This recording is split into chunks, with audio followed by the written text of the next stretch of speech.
दिल्ली से बड़ी खबर आ रही है कि आज बीजेपी को नया पार्टी प्रमुख मिल जाएगा। नितिन नवीन ने राष्ट्रीय अध्यक्ष पद के लिए निर्विरोध नामांकन किया और आज आधिकारिक तौर पर उन्हीं के नाम का ऐलान हो जाएगा। आज शपथ ग्रहण समारोह भी होगा। सीएम योगी आदित्यनाथ समेत पार्टी के कई दिग्गज नेताओं की मौजूदगी आज रहने वाली है दिल्ली में। बीजेपी मुख्यालय में आज एक और जश्न का माहौल बनने जा रहा है कि लंबे अंतराल के बाद आज भारतीय जनता पार्टी को अपना राष्ट्रीय अध्यक्ष मिल जाएगा। भारतीय जनता पार्टी इंतजार कर रही थी लंबे समय से नए नेतृत्व की और आज नितिन नवीन ही राष्ट्रीय अध्यक्ष के रूप में भारतीय जनता पार्टी कमान संभालने जा रहे हैं। नितिन नवीन के सामने कई प्रमुख चुनौतियां हैं। 2026 का चुनाव है, 27 का चुनाव है, जो उनके कंधों पर इस वक्त प्रभार दिया जा रहा है। सीएम योगी आदित्यनाथ समेत कई दिग्गज नेता कल ही पहुंच गए थे दिल्ली में और दिल्ली में देखिए नामांकन के वक्त की तस्वीर है जब रक्षा मंत्री राजनाथ सिंह, जेपी नड्डा, अमित शाह कल मौजूद रहे नामांकन के समय और प्रस्तावक के रूप में आप देख सकते हैं जेपी नड्डा और रक्षा मंत्री राजनाथ सिंह। ये देखिए दिल्ली मुख्यालय से बीजेपी के ये लाइव तस्वीरें आपको दिखा रहे हैं। लाइव तस्वीरें दिखा रहे हैं दिल्ली बीजेपी मुख्यालय से, जहां पर जेपी नड्डा इस वक्त पहुंच गए हैं। एक एक करके सभी दिग्गज नेताओं की मौजूदगी आपको देखने को मिलेगी क्योंकि आज है एक ऐतिहासिक दिन। भारतीय जनता पार्टी के संवैधानिक तौर पर राष्ट्रीय अध्यक्ष मिलने की जश्न में देश भर से कार्यकर्ताओं और नेताओं की मौजूदगी है। एक एक करके चहल पहल दिखा रहे हैं आपको दिल्ली के मुख्यालय से, बीजेपी हेडक्वार्टर से। ये तस्वीरें इस वक्त आपको दिखा दें, लाइव तस्वीरें हैं। भाजपा के कार्यकारी अध्यक्ष अब कार्यकारी नहीं रह जाएंगे, अब राष्ट्रीय अध्यक्ष के रूप में जिम्मेदारी संभाल लेंगे और नितिन नवीन भारतीय जनता पार्टी के बीजेपी के 12वें राष्ट्रीय अध्यक्ष के रूप में आज शपथ भी लेंगे। दिल्ली में पार्टी हेडक्वार्टर की तस्वीर है। चुनाव प्रक्रिया पूरी हो गई और 45 साल के नितिन नवीन पार्टी के सबसे युवा अब तक के इतिहास में राष्ट्रीय अध्यक्ष बनने जा रहे हैं। उनसे पहले केंद्रीय वर्तमान में गृह मंत्री अमित शाह जब कमान संभाल चुके थे तो वो 49 साल के थे, वो सबसे युवा थे। भारतीय जनता पार्टी के आधिकारिक तौर पर राष्ट्रीय अध्यक्ष का ऐलान आज होने वाला है। आप देखिए लगातार जो दिग्गज नेता हैं उनके पहुंचने का सिलसिला जारी है। पार्टी कार्यकर्ताओं का जोश जुनून इस वक्त हाई है और पार्टी का ये देखिए जरा जल शक्ति मंत्री गजेंद्र सिंह शेखावत इस वक्त टीवी फ्रेम में आपको स्क्रीन फ्रेम में देख रहे होंगे, पहुंच रहे हैं। किरण रिजिजू उनके पीछे आ गए। एक एक करके दिग्गज नेता, उत्तर प्रदेश के तमाम मंत्रियों के पहुंचने का सिलसिला। मुख्यमंत्री योगी आदित्यनाथ थोड़ी देर में पहुंचेंगे।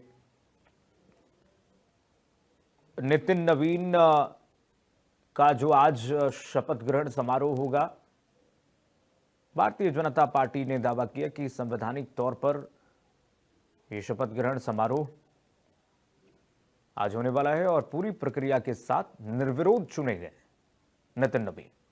उत्तर प्रदेश में के सीएम मुख्यमंत्री योगी आदित्यनाथ भाजपा मुख्यालय पहुंचे थे और 45 साल के इतिहास में भारतीय जनता पार्टी के अब तक 14 अध्यक्ष चुने गए हैं और इसमें सबसे युवा अध्यक्ष के रूप में अब तक अमित शाह थे, लेकिन अब नितिन नवीन हो जाएंगे।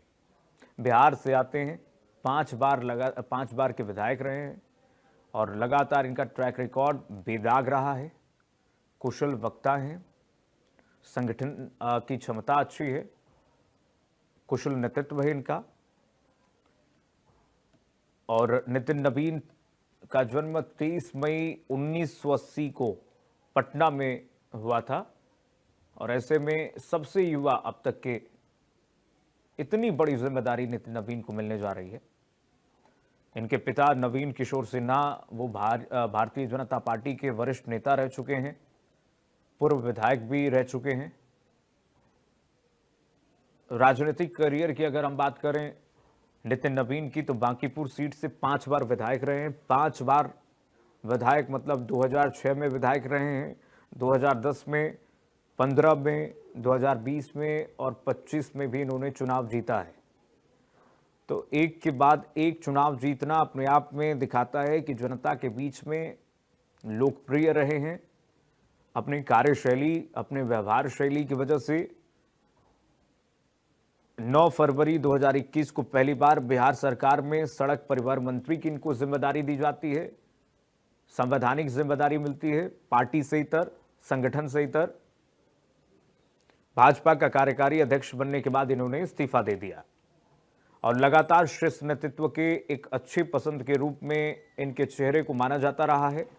कई बार प्रधानमंत्री नरेंद्र मोदी, गृह मंत्री अमित शाह ने इनके कार्यशैली को सराहा और सराहते हुए इनको ऐसी जिम्मेदारियां दी गई जो बहुत महत्वपूर्ण जिम्मेदारियां थी। सिक्किम का प्रभारी बनाया गया, छत्तीसगढ़ के प्रभारी थे और ऐसे में इन्होंने अच्छा कार्य किया।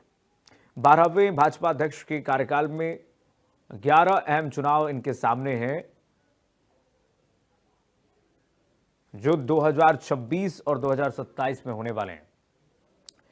हमारे साथ अजवित प्रताप सिंह जी जुड़ गए हैं, channel head India news Uttar Pradesh Uttarakhand के। अजवित सर, आज तमाम प्रक्रियाओं के बाद आधिकारिक तौर पर आज शपथ ग्रहण समारोह होने जा रहा है। नितिन नवीन आज शपथ ले लेंगे और सबसे युवा अब तक के अध्यक्ष के रूप में कार्यभार संभालने जा रहे हैं। देखिए, बिल्कुल कीर्तिमान, भाजपा में आज से नवीन युग का आगाज होगा और नितिन नवीन भारतीय जनता पार्टी के 12वें राष्ट्रीय अध्यक्ष होंगे, क्योंकि वो बिहार से आते हैं, कार्य समाज से आते हैं, जो आपने बताया कि सिक्किम और कई राज्यों से जो है वो वहाँ जो है जिम्मेदारी उनको दी जा चुकी है। तो नितिन नवीन के सामने देखिए कई चीजें हैं। आप देखिए, उत्तर प्रदेश के मुख्यमंत्री योगी आदित्यनाथ जो दिल्ली में है, बीजेपी के कई सारे जो बड़े नेता हैं वो सभी दिल्ली में, क्योंकि आज जो है पूरी प्रक्रिया पुणे हो जाएगी और 12वें राष्ट्रीय अध्यक्ष के रूप में नितिन नवीन के नाम पर अधिकृत मोहर जो है वो पूरी तरह से लग गई है। इसके साथ ही अगर ये देखा जाए तो प्रधानमंत्री नरेंद्र मोदी समेत, गृह मंत्री अमित शाह समेत जो है, और जो भाजपा के राष्ट्रीय अध्यक्ष थे अब तक जेपी नड्डा, सभी लोग इस विस्तारित कार्यकाल में जो दायित्व का निर्वहन कर रहे हैं, तो सभी लोग यहाँ पर मौजूद रहेंगे। और देखिए, कई राज्यों में चुनाव होना है, कीर्तिमान 2026 में होने हैं, 2027 में होने, जिसमें 2-3 बड़े राज्य हैं। पंजाब को ले लीजिए, उत्तर प्रदेश को ले लीजिए, बंगाल को ले लीजिए, तमिलनाडु ले लीजिए, बहुत सारे जो ऐसे राज्य हैं जो 2029 से पहले जहां चुनाव होने और 2029 के लोकसभा चुनाव में उनकी अहम और महत्वपूर्ण भूमिका होगी। तो ये देखना होगा कि आगे नितिन नवीन का जो कार्यकाल होगा कैसे होगा, क्योंकि 12वें राष्ट्रीय अध्यक्ष और लगभग 1 दर्जन राज्यों में चुनाव भी है, तो ये 2026 और 27 मिलाकर। तो नितिन नवीन युवा राष्ट्रीय अध्यक्षों में से है और देखिए 12वें अध्यक्ष है। तो भारतीय जनता पार्टी हर बार नए चेहरे पर दांव लगाती है। देखिए, राजनीति में चेहरे के बहुत मायने होते हैं।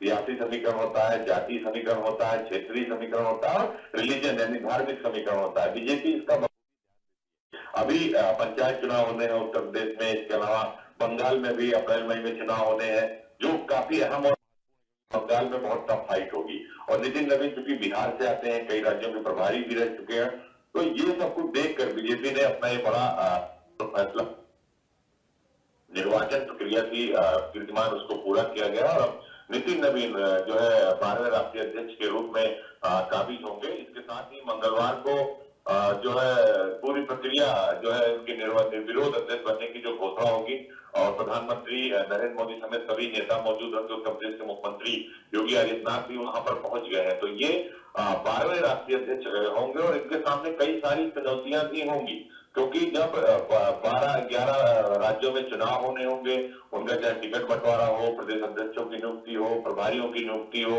तो सभी कामों में बहुत ही पेशेंस की जरूरत होती है। टिकट बंटवारे में एक एक नामों को जो है उसको फिल्टर करके लाया जाता है, उसका सर्वे कराया जाता है। तो एक बड़ी जिम्मेदारी के साथ नितिन नवीन भाजपा के 12वें राष्ट्रीय अध्यक्ष के रूप में जो है आ चुके हैं, एक तरह से कहा जाए। तो ये सब कुछ देखना होगा कि आगे क्योंकि बीजेपी लगातार चुनाव लड़ती, साल के 365 दिन चुनाव लड़ती है। उत्तर प्रदेश में खत्म होगा तो बिहार में शुरू हो जाएगा, वहां खत्म होगा तो बंगाल में शुरू हो जाएगा, बंगाल में खत्म होगा तो पंजाब में शुरू हो जाएगा।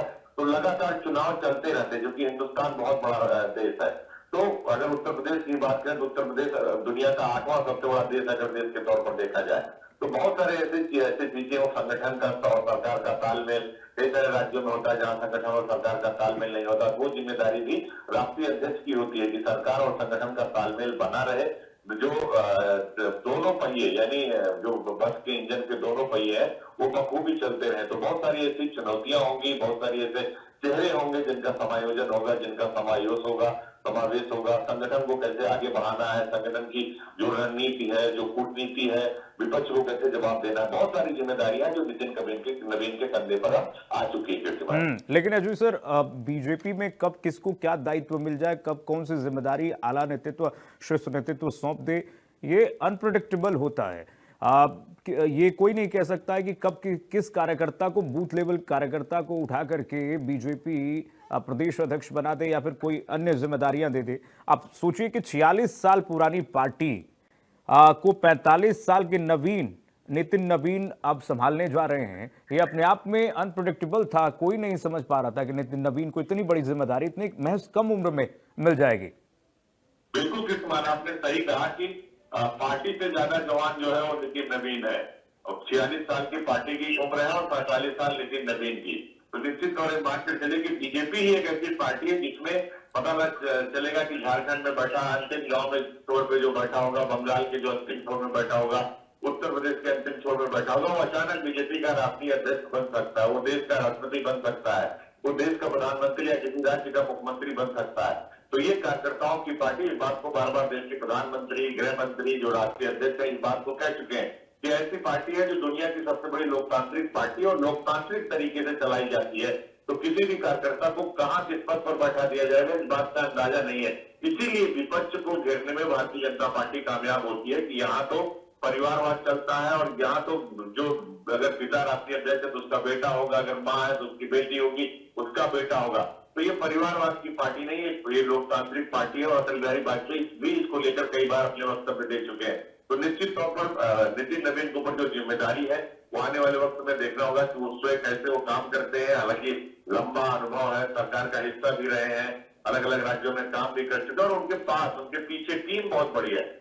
जो उनके मार्गदर्शक है वो देश अध्यक्ष जो रह चुके हैं, जेपी नड्डा, राजनाथ सिंह है, अमित शाह है, धर्मेंद्र प्रधान है, बहुत सारे ऐसे चेहरे हैं जिनके साथ मिलकर नितिन नवीन को काम करना है। क्योंकि अभी जिन राज्यों में चुनाव है वहां बैठकें शुरू हो गई है, वहां के प्रत्याशियों, वहां के विधायकों के जो है रिपोर्ट कार्ड आने शुरू हो गए, वहां के मंत्रियों के रिपोर्ट कार्ड आने शुरू हो गए। तो सरकार और संगठन का काम शुरू हो गया। क्योंकि एक साल अगर चुनाव का बचा है तो समझिए वो समय नहीं होता, वो उंगली की टिप पर होता है और पता नहीं चलता कि कभी समय गुजर गया।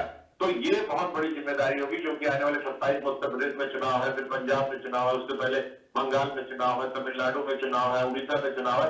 तो ये देखना होगा कि कैसे अब बीजेपी के नवीन जो है और बीजेपी को कैसे नवीन युग में ले जाते हैं और जवान राष्ट्रीय अध्यक्ष अब किस तरीके से बढ़ाते हैं, यूथ को कितना वेटेज दिया जाता है। क्योंकि कहा जाता है कि अगर देश को लंबे समय तक चलाना है तो यूथ को साथ लेकर चलना होगा, महिलाओं को साथ लेकर चलना होगा, बुजुर्ग और किसान को साथ लेकर चलना होगा और बीजेपी के एजेंडे में भी रहा है। तो ये सब चीजें देखनी होंगी कि आखिर आप आज से वो फुल प्लेस राष्ट्रीय अध्यक्ष बीजेपी के हो चुके हैं, तरह से कहा जाए तो आने वाली जो चुनौतियां हैं, आने वाली जो रणनीतियां हैं, उस पर अब काम करना भारतीय जनता पार्टी के नए अध्यक्ष शुरू करेंगे। और ये देखना होगा कि कैसे इसका चयन होता है, कैसे इसको धरातल पर उतारा जाता है, चाहे केंद्र की योजनाएं हो, प्रदेश की योजनाएं हो, प्रत्याशियों का चयन हो, संगठन में बदलाव हो, सरकारों में बदलाव हो। ये बहुत आएंगे और उन्हें करना होगा। निश्चित रूप से अजीत सर, बहुत सारी चुनौतियां हैं और प्रधानमंत्री नरेंद्र मोदी जब ये कहते हैं कि ज्यादा से ज्यादा युवा अगर राजनीति में आते हैं तो देश आगे बढ़ता है, तो उससे संकेत अब मिलने शुरू हो जाते हैं कि अब युवाओं को देखने लगे बीजेपी लीडरशिप की भूमिका में। अजीत सर, बहुत शुक्रिया आपका तमाम जानकारी साझा करने के लिए। फिलहाल नितिन नवीन के कार्यकाल से बहुत उम्मीदें हैं राष्ट्रीय नेतृत्व को, शीर्ष नेतृत्व को। नितिन नवीन भारतीय जनता पार्टी को किस दिशा में अब ले जाते हैं,